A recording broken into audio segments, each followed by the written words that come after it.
récit tiré du livre d'Enoch, la chute des anges et la naissance des Néphilim.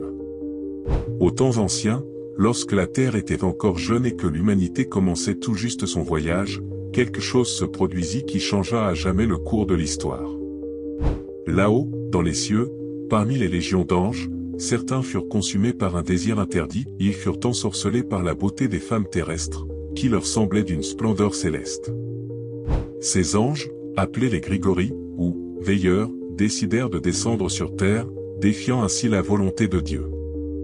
Leur chef était Semjaza, un ange puissant qui persuada les autres de le suivre. Ils se lièrent par un serment et, descendant sur le mont Hermon, conclurent un pacte, ils prendraient des femmes humaines pour épouses et créeraient une nouvelle race. C'est ainsi que cela arriva, les anges prirent des épouses, et de ces unions naquirent des géants, les Néphilim. Ces colosses n'étaient pas seulement grands et forts, ils étaient cruels et avides.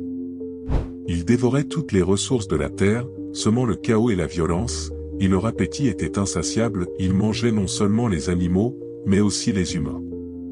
La terre gémissait sous le poids de leurs péchés, et les cris des souffrants atteignirent les cieux. Mais ce n'était que le début. Les anges déchus ne firent pas que perturber l'ordre divin, ils révélèrent aux hommes des secrets qu'ils n'auraient jamais dû connaître. Ils leur enseignèrent la fabrication d'armes, l'art de la magie, l'astrologie et d'autres connaissances interdites.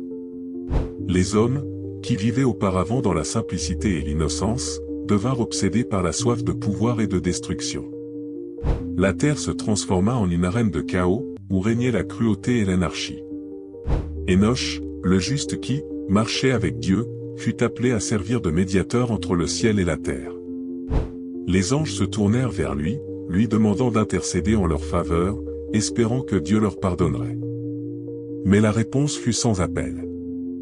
Enoch eut une vision, il vit les anges déchus enchaînés pour l'éternité dans les ténèbres, et les Néphilim détruits par un grand déluge qui purifierait la terre de toute souillure. Enoch transmit cette sentence aux anges, qui, horrifiés, comprirent que leur destin était scellé. Cette histoire n'est pas qu'un simple mythe, c'est un avertissement sur les conséquences de l'orgueil et de la transgression des lois divines. Les anges déchus, qui étaient destinés à servir Dieu, devinrent la cause de souffrance et de destruction. Leurs enfants, les Néphilim, devinrent le symbole d'une force débridée, privée de morale, qui détruit tout sur son passage.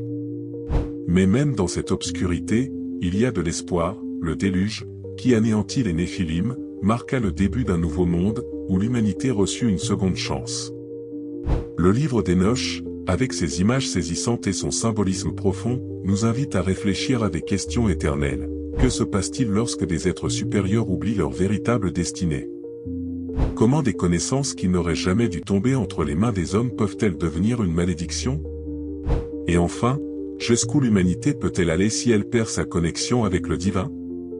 Cette histoire n'est pas qu'un ancien récit, c'est un miroir dans lequel se reflètent nos propres peurs, désirs et aspirations.